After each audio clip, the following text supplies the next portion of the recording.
नमस्कार, your stocks में आपका स्वागत है। आपके साथ मैं हूं अभिषेक और मेरे साथ है मेरी सहयोगी पूजा त्रिपाठी।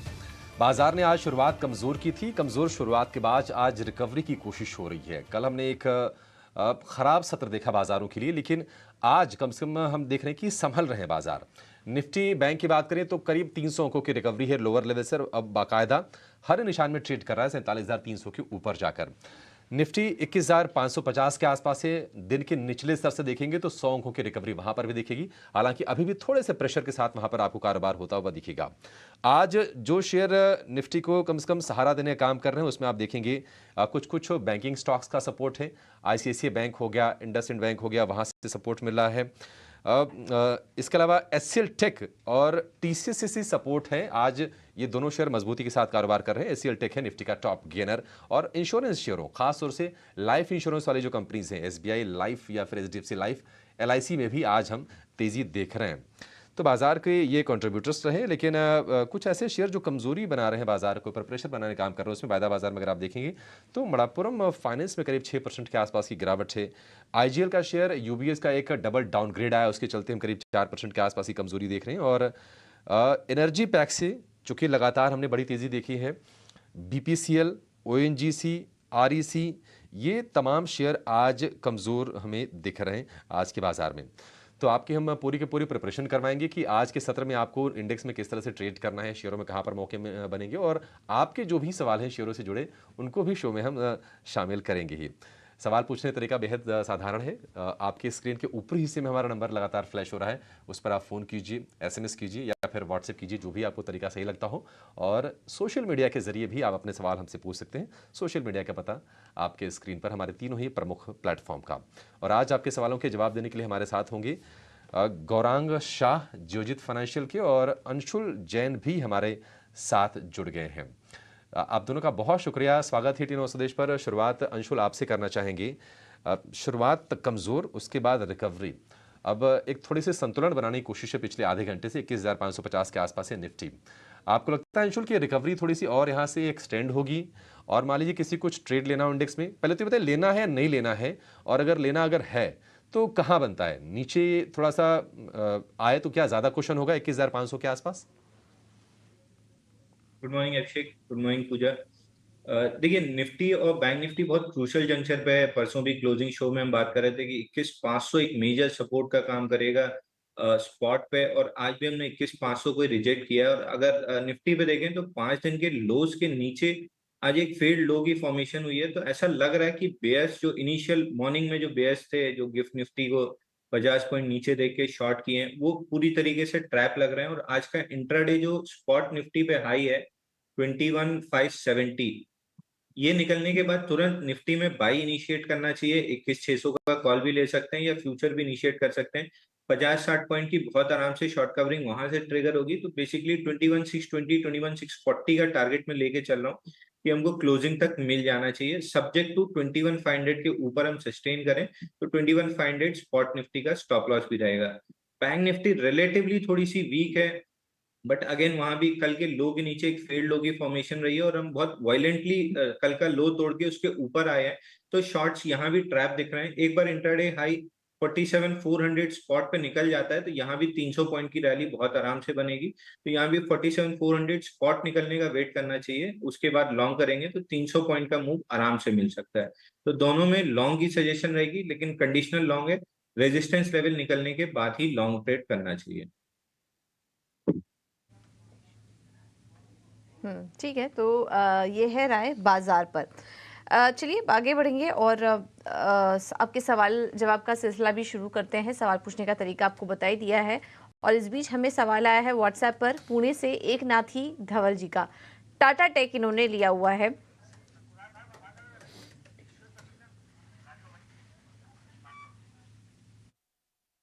टाटा टेक का स्टॉक है इनके पास 40 शेयर्स, 500 रुपए पर इन्होंने लिया हुआ है। एक बार इस पर सलाह लेते। Everyone in this hall and most Indians, as Chief Minister of Gujarat, you used to say, Bharat के विकास के लिए गुजरात का विकास, and that is how you made Gujarat India's growth engine.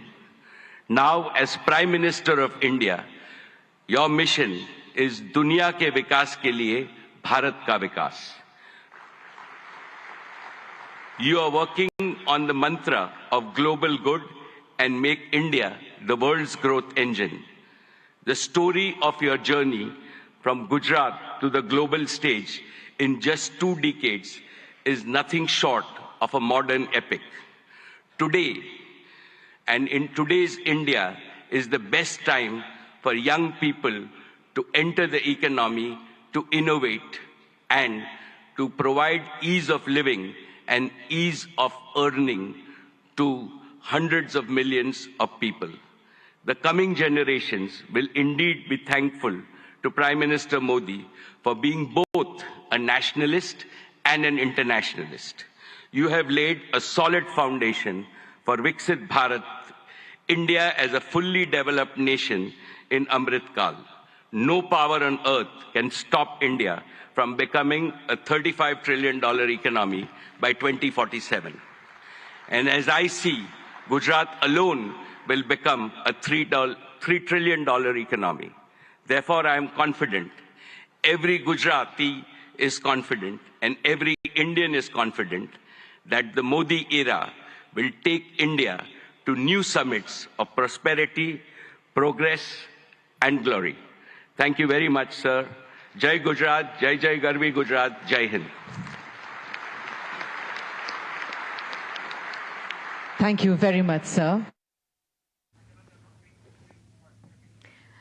बिल्कुल, तो ये हम वाइब्रेंट गुजरात समिट इस वक्त चल रहा है और वहाँ पर मुकेश धीरूभाई अंबानी एड्रेस करते हुए हम आपको बीच बीच में उस इवेंट के जो ताज़ा तस्वीरें हैं वो आपको दिखाते रहेंगे।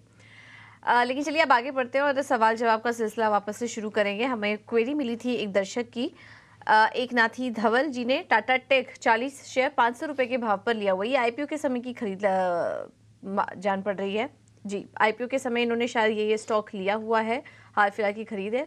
बात तो नहीं हो पाई कि इनका नज़रिया क्या है स्टॉक पर, बट गौरांग आप सजेस्ट करिए टाटा टेक में अभी क्या करें।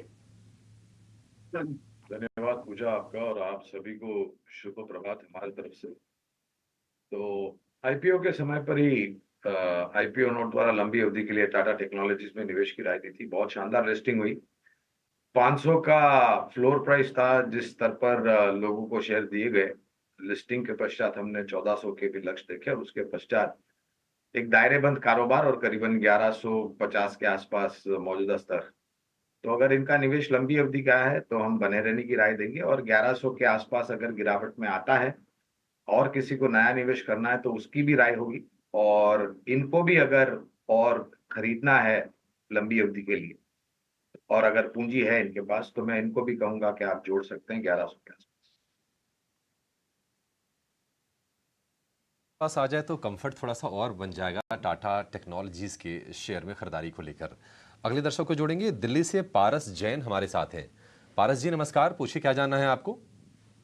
Hello sir. जी पूछिए सर। सर मेरे पास एचडीएफसी बैंक के 100 शेयर हैं 1680 के रेट पे। 1 साल का नजरिया है मेरा। 1680 के रेट और मैंने जी आपने हाल फिलहाल ही खरीदे हैं पारस जी शेयर ये? हाँ जी। और सर मैंने हैप्पी फोर्जिंग भी परचेज किया है। हाँ जी 17 शेयर है मेरे पास। भाव 1 साल के लिए होल्ड करना चाह रहा हूँ। अलॉटमेंट पे ही है सर अभी आईपीओ में। किस प्राइस पर आपने लिए हैप्पी फोर्जिंग जरा बताएंगे? हाँ जी सर फोर्जिंग अलॉटमेंट सर मेरा, मैं बता देता हूँ 1 सेकंड। ठीक है चलिए आप तब तक निकाल कर रखिए, तब तक आपके मैं शेयरों पर राय ले लेता हूँ। एचडीएफसी बैंक 1700 के भाव के आसपास की खरीद है और 1690 की खरीद है और इनके भाव से थोड़ा सा नीचे आकर शेयर ट्रेड कर रहा है। हालांकि हमने 1500 रुपये के भाव से रिबाउंड करने की कोशिश दिखी शेयर में, लेकिन अब कुछ दिनों से ये ठंडा है क्योंकि चला है रीसेंट अपने लो से ठीक ठाक चल गया है। गौरांग सर नमस्कार। एचडीएफसी बैंक, इसमें तो कोई सवाल होना नहीं चाहिए किसी को अगर लंबी अवधि के लिए रखना है तो क्या सलाह देंगे आप? आपको भी सादर प्रणाम और नमस्कार अभिषेक जी। तो निजी क्षेत्र की सबसे बड़ी बैंक और एचडीएफसी लिमिटेड के विलय यानी कि मर्जर के बाद बहुत ही मजबूत बैलेंस शीट है एचडीएफसी बैंक की।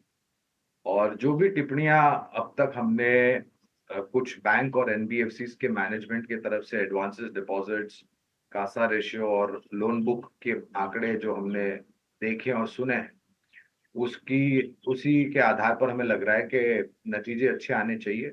मात्र तीसरे तिमाही के नहीं, लेकिन चौथे और अगले वित्तीय वर्ष के भी अच्छे आएंगे। 2000 से लेकर के 2200 तक के लक्ष्य एचडीएफसी बैंक पर, तो आप निवेशित रहे। हैप्पी फोर्जिंग्स लिमिटेड पर 850 का मेरे ख्याल से फ्लोर था यहाँ पर, जिस स्तर पर लोगों को शेयर दिए गए थे। आईपीओ नोट द्वारा हैप्पी फोर्जिंग्स में भी हमने लंबी अवधि के लिए निवेश करने की राय दी थी। तो मैं इनको एक ही कह सकता हूँ कि लंबी अवधि के लिए आप पहले तो बने रहे, और इनको भी यही राय दूंगा कि अगर और जोड़ना है तो गिरावट पर जोड़े, और अगर किसी को नया निवेश भी करना है तो वो भी कर सकते।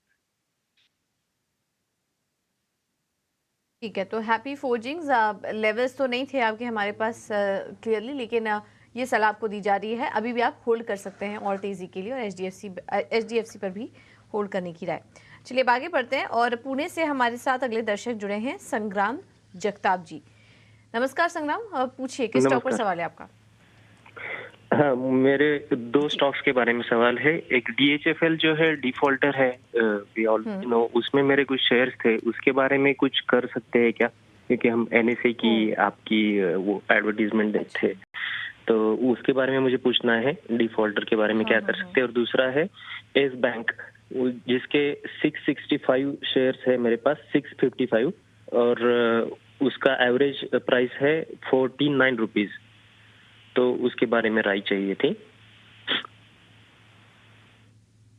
ओके, 49, ये कब लिया है आपने, कब की खरीद है आपकी?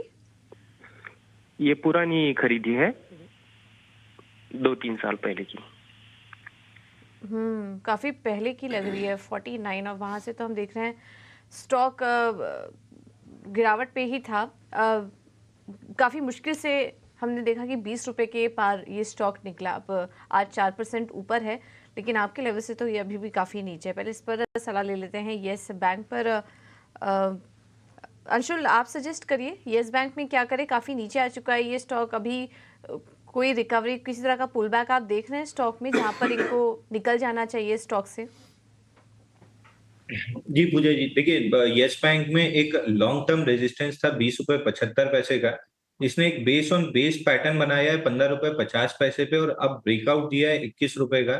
तो स्ट्रक्चरली अगर कहें तो ये शॉर्ट टर्म बुल रन में आया है। स्टॉक 25 रुपए चल रहा है, जो इमीडिएट स्विंग हाई 24 था, इसको भी बहुत अच्छे वॉल्यूम्स के साथ क्रॉस किया, और जो रैली आई है वो 50 डे मूविंग एवरेज के अगेंस्ट 200-300% इसमें कैंडल्स रही हैं। तो ब्रॉड बेस्ड बाइंग है, आराम से ये स्टॉक 32 रुपए तक आपको शॉर्ट टर्म में मिल जाएगा। वहां से थोड़ा ऊपर जाना मुश्किल रहेगा क्योंकि वो स्विंग हाई था। तो 32 रुपए के आसपास कुछ हद तक प्रॉफिट बुकिंग करके, लॉस बुक करके वापस डिप्स पे बाई कर सकते हैं। और अगर ऐसा नहीं भी करना चाहते हैं तो थोड़ा सा समय देंगे तो 49 का रेट मिल जाएगा, बट ये थोड़ा सा समय लगभग 1.5 से 2 साल का लगेगा। 49, 1.5 से 2 साल में भी अगर 49 हो जाए 25 वाला शेयर, तो बहुत अच्छी रफ्तार कहेंगे, थोड़ा नहीं है, मतलब फिर तो थोड़ा ये वाकई 25 रुपए के आसपास है। 32 रुपए के भाव आपको कुछ सत्र में मिल जानी चाहिए। उसको अगर क्रॉस करके आगे बढ़ा तो 49 पे नज़र रखिए। अदरवाइज आप चाहते, अगर आप एक काम और कर सकते हैं कि 32 के आसपास थोड़ी प्रॉफिटिंग कीजिए, थोड़ा नीचे आए फिर से शेयर लीजिए। ये रणनीति भी आपके लिए कारगर साबित होगी। आगे बढ़ेंगे और अगले दर्शक को जोड़ेंगे। दिल्ली से जेके जैन हमारे साथ हैं। जैन साहब नमस्कार, कौन सा शेयर है आपके पास? हाँ नमस्कार अभिषेक जी, पूजा जी नमस्कार, और गौरांग साहब को भी बहुत बहुत नमस्कार। आज पहली बार गौरांग जी से बात मेरी हो रही है। मेरा एक तो TCS है मेरे पास 3880 रुपए में 10 शेयर। मैं लॉन्ग टर्म इन्वेस्टर हूँ, तो मैं ये जानना चाहता हूँ इन्हीं तो होल्ड करूँ क्या और ऐड कर लूँ? और एक मुझे बजाज ऑटो और बजाज फाइनेंस पे गौरांग साहब की राय चाहिए, क्या मैं खरीद सकता हूँ लॉन्ग टर्म के लिए करंट रेट से? बहुत बढ़िया, आपके तीनों शेयरों का चुनाव तो अच्छा है। जैन साहब पूछ लेते हैं कि टाइमिंग किस तरह की रखनी है, कितना समय देना है। TCS आपके पास है, बजाज ऑटो, बजाज फाइनेंस खरीदने की इच्छा है। गौरांग सर, आपकी फैन फॉलोइंग बहुत तगड़ी है, मतलब देखिए आपसे बात करते हुए ना चेहरों पर लोगों की खुशी आ जाती है। शुरुआत कर लेते हैं TCS से। नतीजे आ जाएंगे कल शाम बाजार बंद होने के बाद। क्या सलाह देंगे? लॉन्ग टर्म अगर निवेशक है तो कोई तनाव की बात नहीं है, कितनी ग्रोथ आप देख रहे हैं और बजाज ऑटो, बजाज फाइनेंस, उसमें क्या करना है?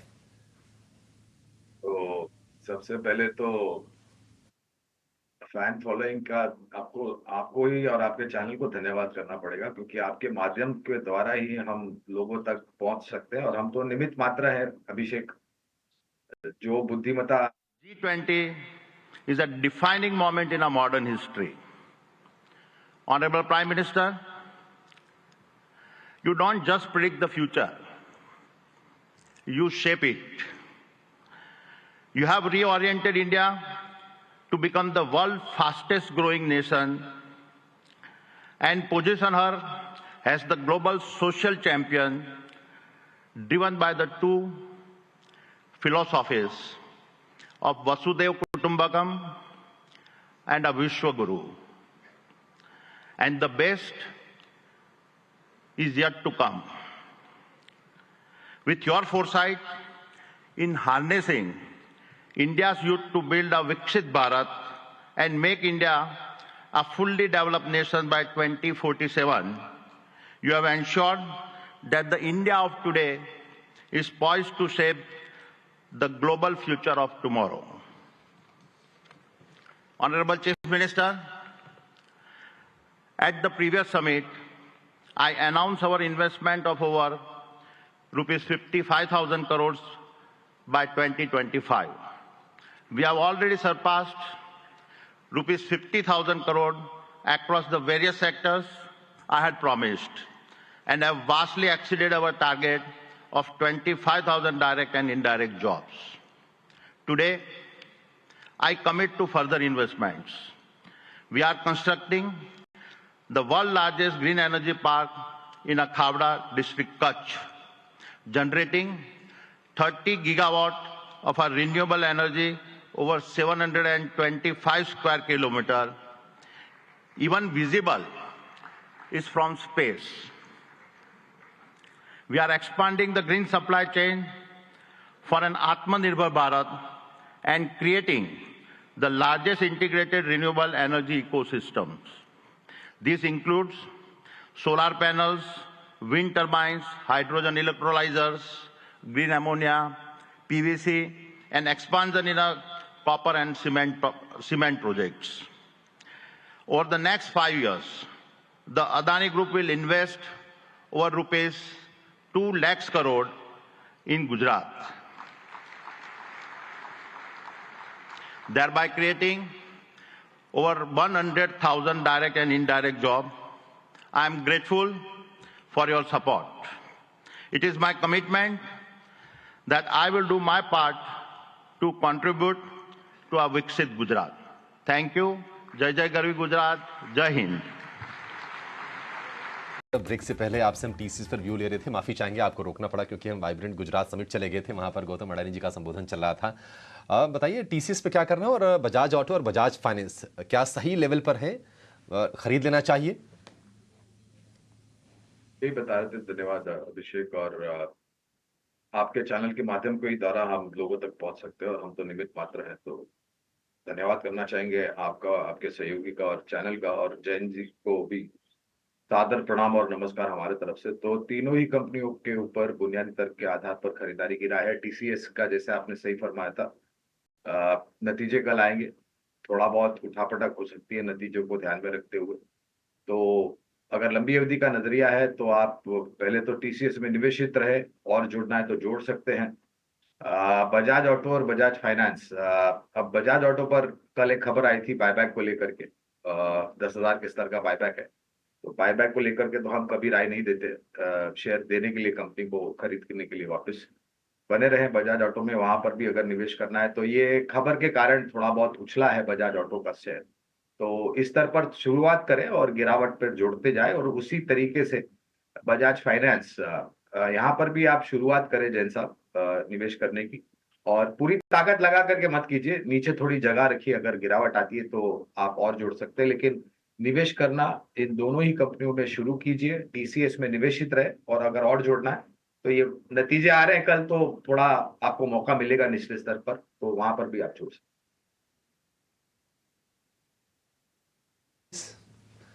हैं। बढ़िया शेयर है, कोई दिक्कत नहीं है, होल्ड करके रखें। थोड़ा नीचे मिले तो और निवेश को बढ़ाइए।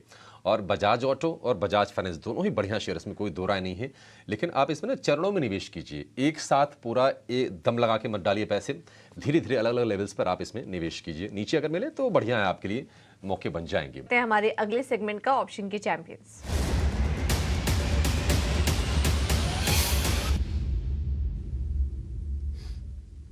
और इस सेगमेंट में हमारे साथ जेम फाइनेंशियल सर्विसेज से अक्षय भागवत मौजूद हैं। Akshay, thank you so much समय देने के लिए जीना स्वदेश को।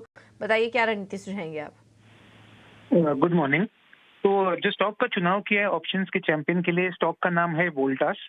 करंट मार्केट प्राइस है 1019 कैश मार्केट में, और डेरिवेटिव्स और टेक्निकल बेसिस पे हम ये टारगेट प्रोजेक्ट करके चल रहे हैं जनवरी मंथ में 1075 की। तो इसके तेजी के व्यू में पार्टिसिपेट करना है आपको ऑप्शंस के जरिए। रणनीति है आपको वेनिला कॉल बाय करनी है 1040 कॉल, करीबन 15.5 17.5 ये रेट है उसके। तो आपका टारगेट, पहला टारगेट है 34, सेकंड एक्सटेंडेड टारगेट 41 बनेगा, और स्टॉप लॉस बनेगा 7। लॉट साइज है वोल्टास का 600, तो एब्सोल्यूट प्रॉफिट पोटेंशियल बनेगा स्ट्रेटेजी में 12,000 का, और रिस्क या लॉस स्टॉप लॉस के हिसाब से 6,000 का। ठीक है, वोल्टास के शेयर में आज अच्छी गर्मी है। 1040 वाली कॉल खरीदनी है आपको, और इसमें आपको अच्छा प्रॉफिट होगा। 15.5 से 17.5 रुपए के बीच आपको ये कॉल मिल जाएगी। लक्ष्य 34 और 41 रुपए का, स्टॉप लॉस 7 रुपए का, अधिकतम मुनाफा 12,000 और अधिकतम नुकसान जो है मुनाफे का आधा यानी कि 6,000 रुपए इस कॉल में। वोल्टास में देखने की ठीक ठाक तेजी है, 2.5% के आसपास ये शेयर ऊपर है। 1020 रुपए के आसपास का भाव है। अब सीधे चलेंगे गुजरात, वहां से अगले दर्शक को जोड़ेंगे। शाहरुख शेख हमारे साथ हैं। शेख साहब नमस्कार, पूछिए क्या जानना है आपको? अच्छा ठीक है, संपर्क नहीं हो पा रहा है, लेकिन उनका सवाल हमारे पास आ गया है। डीसीबी बैंक के शेयर हैं 102 की संख्या में 145 रुपए के भाव पर। डीसीबी बैंक मैंने हाल फिलहाल तेजी देखी भी है डीसीबी बैंक में, और जो छोटे साइज के बैंक से वहां पर हम अपेक्षाकृत ठीक ठाक तेजी देख रहे हैं। डीसीबी बैंक, गौरांग सर आप राय दीजिए। आपका तो बहुत पुराना मुझे याद आता है, डीसीबी बैंक पर तो आपका भरोसा करीब 1 दशक पुराना है। क्या वो अभी भी कायम है, और क्या सलाह होगी आपकी? आपकी याददाश्त की दाद देनी पड़ेगी। बिल्कुल अभिषेक, काफी पुरानी कवरेज थी इसके ऊपर, डीसीबी बैंक के ऊपर, और लक्ष्यांक आने के बाद हमने हमारी कवरेज निकाल दी थी और मुनाफा वसूली की राय दी थी। तो मौजूदा कवरेज नहीं है डीसीबी बैंक पर, इसलिए इसके ऊपर मैं विशेष रूप में टिप्पणी नहीं कर पाऊंगा। लेकिन बैंक सक्षम है और काफी बड़ा परिवर्तन हुआ है कुछ समय में। कुछ दिक्कतें थी अभिषेक इसकी शाखाओं को लेकर के, ब्रांचेस को लेकर के, जो कि 320 पे लिए साफ सुथरी हो रही है धीरे धीरे करके बैलेंस शीट। इसी स्तर के आसपास एक निजी क्षेत्र की बैंक जहां पर हमारी कवरेज है वो है फेडरल बैंक। तो कुछ परिवर्तन करना चाहते हैं तो कर सकते हैं। ठीक है, तो ये है सलाह। डीसीबी बैंक पर आप चाहें तो परिवर्तन भी कर सकते हैं, स्टॉक से निकलकर किसी और अच्छे स्टॉक्स में भी आप एंट्री ले सकते हैं। मिसाल के तौर पर फेडरल बैंक फिलहाल अच्छा लग रहा है, यहाँ पर आप एंट्री ले सकते हैं। अगले दर्शक का सवाल आया है राजस्थान से शांतिलाल जैन जी का, और इनके पास एंजल वन का स्टॉक है 98 शेयर, इन्होंने 320 पर लिया हुआ है। ये लेवल देखना होगा, ये कब के लेवल्स हैं, क्योंकि काफ़ी पहले की खरीद लग रही है इनकी। 320 पर अगर इन्होंने यहाँ पर एंट्री ली होगी तो, और अच्छा खासा मुनाफा भी इनको फिर स्टॉक में हो रहा है एंजल वन में। अंशु, क्या राय होगी? एंजल वन में लॉन्ग टर्म इन्वेस्टर है, लंबा समय दे चुके हैं ऑलरेडी, अभी क्या करना चाहिए इन्हें? और समय दे एंजल वन में, और आगे टारगेट्स क्या देख रहे हैं आप स्टॉक में? देखिए, एंजल वन में स्ट्रक्चरल बुल रन चल रहा है, और इसमें प्रॉफिट बुकिंग करने की जगह ट्रेलिंग स्टॉप लॉस ले लेना ज्यादा वाइबल सौदा रहेगा, क्योंकि इसने अपने 10-20 डे मूविंग एवरेज को पूरी तरीके से, जो रैली 1200 से चालू हुई थी और अभी 3700 पे हम खड़े हैं, 10 और 20 डे मूविंग एवरेज को पकड़ के चल रहा है। तो इसमें 20 डे मूविंग एवरेज के नीचे क्लोजिंग बेसिस पे स्टॉप लॉस ले लेना चाहिए, जो कि 3400 है। तो यहाँ से 3400 के नीचे क्लोजिंग बेसिस पे स्टॉप लॉस रहेगा, और अपसाइड इसी तरीके से कंटिन्यू रही तो 4200 तक का पहला टारगेट दिख रहा है, और उसके ऊपर निकलते हैं तो फिर टारगेट रिवाइज करेंगे। बट फिलहाल के लिए 3400 क्लोजिंग बेसिस का स्टॉप लॉस रहेगा और 4200 का टारगेट रहेगा। ठीक है, 42 रुपए के टारगेट्स एंजल 1 के लिए काफ़ी तेज़ रफ्तार से दौड़ा है ब्रोकिंग स्पेस में ये शेयर। जामनगर से अजय हमारे साथ हैं। अजय नमस्कार, पूछिए क्या जानना है आपको? नमस्कार जी, मैंने टाटा कम्युनिकेशन के 55 शेयर लिए थे 1810 के रेट पर जी। तो अभी कि मुझे क्या करना चाहिए, क्योंकि अभी काफी नीचे चला गया है। टाटा कम्युनिकेशन आपने कब लिए थे अजय जी शेयर? ये लगभग 1 महीना हो गया है। 1 महीना पहले टाटा कम्युनिकेशन, ठीक है, बढ़िया है। 1810 के भाव हैं, अब 1720 रुपए के आसपास ये ट्रेड कर रहा है, नीचे आ गया है। निवेशक हैं, समय दे सकते हैं इसमें। गौरांग सर, टाटा कम्युनिकेशन क्या आपको लगता है कि ये शेयर एक्चुअली काफ़ी चला हुआ है, अब कितनी गुंजाइश बचती इसमें? और दूसरा सवाल ये कि क्या वैल्यूएशंस के लिहाज से अब ये आकर्षक या फिर वाजिब भाव पर है? अभिषेक, पहले खरीदारी की राय थी और लक्ष्य आने के बाद हमने अभी रिड्यूस यानी कि कम करने की या फिर बेचने की राय दी है टाटा कम्युनिकेशन पर। आपका प्रश्न था मूल्यांकन को लेकर के कि क्या ये सही मूल्यांकन है, तो थोड़ा बहुत महंगा लग रहा है। और जिस स्तर पर इन्होंने खरीदा है 1800 के पार, वो थोड़ा बहुत महंगा है। हो सके तो यहाँ पर इस स्तर पर आप निकलने की प्रयास कीजिए। और अगर यहाँ से निकलते हैं और विकल्प के रूप में अगर मुझे कोई और शेयर सुझाना है यहाँ पर, तो हमने एचडीएफसी बैंक की राय दी, टीसीएस की राय दी, बजाज ऑटो और बजाज फाइनेंस खरीदारी की राय दी। वित्तीय क्षेत्र में अभिषेक हमें 2 विकल्प ध्यान में आते हैं एचडीएफसी बैंक के अलावा, वो है एक्सिस बैंक या फिर आईसीआईसी बैंक। अगर ये टाटा कम्युनिकेशन में से निकल करके दोनों में से किसी एक बैंक चुनते हैं, एक्सिस बैंक या फिर आईसीआईसी बैंक, तो हम इतना बिल्कुल कह सकते हैं कि जो भी थोड़ा बहुत नुकसान इनको हो रहा है उसकी भरपाई तो हो जाएगी और उसके ऊपर मुनाफा भी मिलने की संभावना है, बशर्ते कि ये अपना नजरिया थोड़ा लंबी अवधि का रखे। ठीक है, तो लंबी अवधि में आईसीआईसीआई बैंक, एक्सिस बैंक जैसे स्टॉक्स पर आप नजर रख सकते हैं। टाटा कम्युनिकेशन से बेहतर विकल्प ये नजर आ रहे हैं, तो आप वहां पर एंट्री ले लीजिए, आपको मुनाफा भी होगा, लेकिन थोड़ा समय देना पड़ेगा आपको इन स्टॉक्स में। अगले दर्शक हमारे साथ मध्य प्रदेश से जुड़े हैं, अनिल जी हमारे साथ मौजूद हैं इस वक्त, अनिल सेन। अनिल जी नमस्कार, सवाल पूछिए अपना। नमस्कार मैडम, मेरे पास 2 स्टॉक है, ब्लू स्टार और एस्ट्रल। मैडम ब्लू स्टार में हम 1010 की खरीद मैम कहते हैं। हेलो, ठीक है, 1010 की खरीद मैम, 48 शेयर है मैम। और एस्ट्रल मैम 1860 की खरीद है मैम, 40 शेयर है।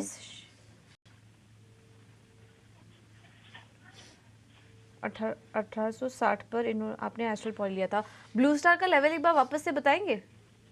मैडम 1010 की खरीद है मैम, 50 शेयर है। ठीक है, 50 शेयर्स 1010 पर इन्होंने लिया हुआ है और नुकसान हो रहा है। थोड़ा ऊपरी लेवल पर आपने एंट्री ले ली थी ब्लू स्टार में। अंशुल जी क्या सलाह होगी? ब्लू स्टार रिकॉर्ड लेवल्स देखने को मिले स्टॉक में, काफ़ी अच्छी तेज़ी, लेकिन उसके बाद ऊपरी स्तरों से थोड़ा नीचे भी आया है और वहीं पर इन्होंने एंट्री भी ले ली है। अभी क्या करना चाहिए ब्लू स्टार में और कितना समय इनको देना होगा वापस से 1000 के ऊपर लेवल्स के लिए? तो ये ब्लू स्टार में से तो क्लियरली एग्जिट की सलाह रहेगी, क्योंकि ऊपरी स्तर से जो रिजेक्शन आया है वो काफी हार्ड आया है। और हालांकि वॉल्यूम्स मिसिंग है, बट रिजेक्शन काफी हार्ड है। और करंट वीक में भी जो कैंडल की फॉर्मेशन है वो रिजेक्शन कैंडल की फॉर्मेशन है। तो करंट मार्केट प्राइस से एग्जिट कर लेना चाहिए या 940 का एक स्टॉप लॉस लगा लेना चाहिए। बेटर सलाह ये रहेगी कि करंट मार्केट प्राइस से एग्जिट कर लें। वहीं दूसरा स्टॉक जो एस्ट्रल है इनके पास, वो भी एक स्ट्रक्चरल डाउन ट्रेंड में आता हुआ दिख रहा है। एक बॉक्स की फॉर्मेशन है, नीचे में मेजर सपोर्ट है 1770 का। 1770 के नीचे स्टॉक काफी हद तक वीक रहेगा। 1400 रुपए के टारगेट रहेंगे, तो इस स्टॉक में से भी क्लियर एग्जिट की सलाह रहेगी। दोनों स्टॉक पहले स्ट्रक्चरल बुल रन में थे, अब पीक आउट होके प्रॉफिट बुकिंग में आ रहे हैं, तो काफी हार्ड करेक्शन यहाँ से आगे भी 20-30% का देखा जा सकता है। एग्जिट की सलाह रहेगी।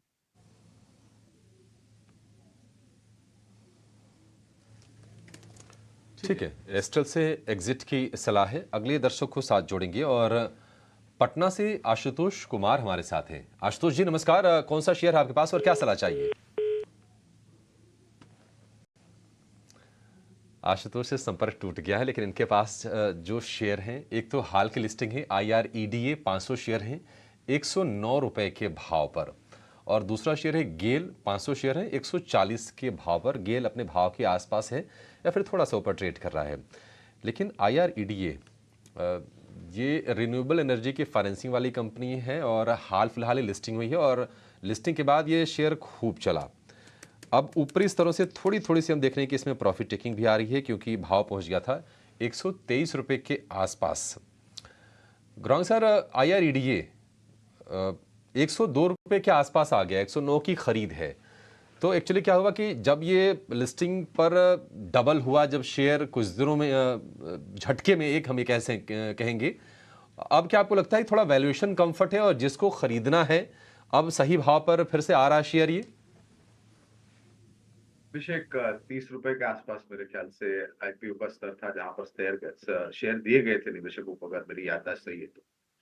और फिर हमने करीबन 110 के पार गया है, जो सर्वोच्चम स्तर बना था इसका। इनका निवेश थोड़ा ऊपरी स्तर पर है, उसमें कोई गुंजाइश नहीं है, लेकिन अगर नजरिया लंबी अवधि का है तो मैं बने रहने की राय दूंगा। और आपने सही फरमाया, ये कंपनी रिन्यूएबल एनर्जी या फिर ऊर्जा उत्पादन जो क्षमता होती है खड़ी करने की, वो प्रोजेक्ट्स फाइनेंस करती है, पावर प्रोजेक्ट्स।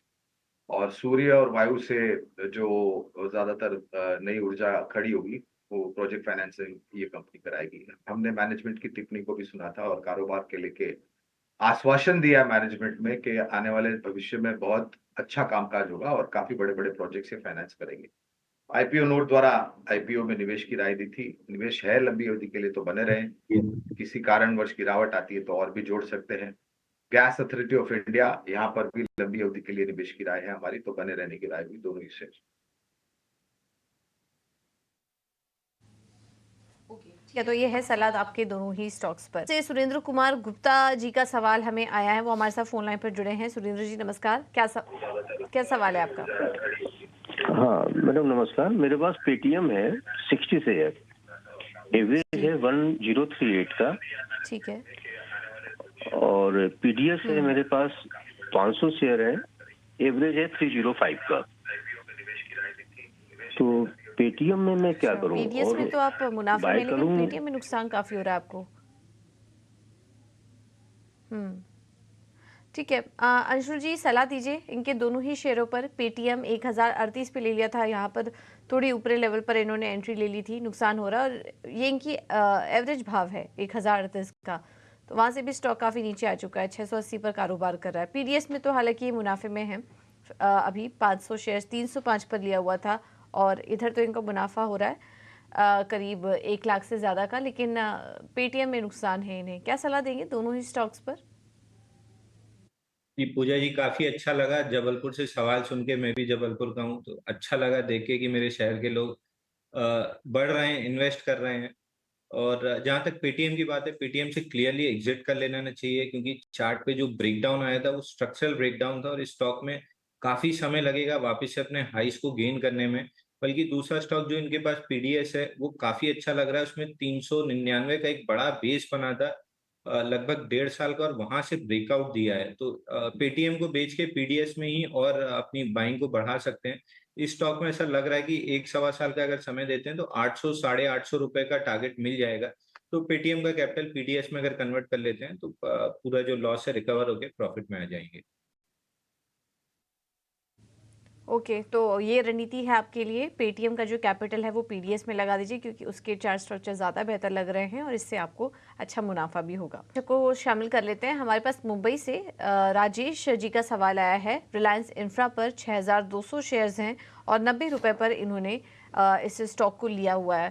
अंशुल, क्या सलाह होगी आपकी? रिलायंस इंफ्रा पर काफ़ी अच्छे लेवल पर इन्होंने एंट्री की है, और रिलायंस इंफ्रा जैसे स्टॉक में इनको अब देखिए 240 पर आ चुका है, आज भी 2% ऊपर है, और शेयरों की संख्या भी अच्छी खासी थी, इस वजह से भी करीब 9 लाख से ज़्यादा का मुनाफा इनको इस स्टॉक में हो रहा है। अभी क्या सजेस्ट करेंगे रिलायंस इंफ्रा में? कुछ स्टॉप लॉस आप इनको सुझाइए, और अगले टारगेट्स क्या देख रहे हैं आप चार्ट्स पर? ठीक है, रिलायंस इंफ्रा में एक बड़ा VCP पैटर्न की फॉर्मेशन रही है। अगस्त 2022 से पैटर्न बनना चालू हुआ था और लास्ट वीक में इसका ब्रेकआउट आया है। तो मैं इसमें एक स्टॉप लॉस सजेस्ट कर देता हूँ 200 रुपए का। 200 रुपए के नीचे अगर क्लोज करता है तो स्टॉप लॉस इनका कटेगा। नहीं तो जो पैटर्न का ब्रेकआउट है उसका टारगेट 350 से 380 के बीच में आ रहा है, लगभग 12 से 13 हफ्ता लगना चाहिए। तो इन्हीं टारगेट्स के साथ इनको स्टॉक को होल्ड करना चाहिए। 200 का क्लोजिंग स्टॉप लॉस जरूर ले लें।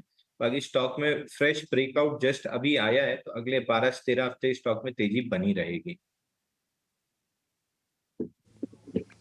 ठीक है, रिलायंस इंफ्रा में तेजी बने रहने की उम्मीद है। अगले दर्शक को जोड़ेंगे, राजस्थान से प्रमोद हमारे साथ हैं।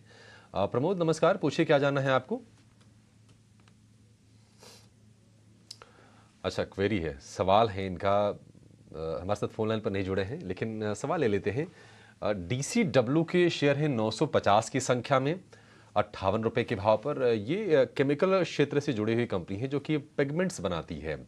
और दूसरी कंपनी है इंटरनेशनल कन्वेयर, 250 शेयर हैं इसके, और इसके भाव की अगर हम बात करें तो भाव है 95 रुपए का। पहले DCW की बात करेंगे। गौरांग सर, DCW आज तो हम बड़ी तेजी देख रहे हैं, और वैसे ही केमिकल स्पेस में रह रहे के मूव्स आ रहे हैं। DCW का बिजनेस आपको किस तरह का दिख रहा है, और क्या इसमें निवेशित रहे तो और मुनाफा इनको होगा यहां से?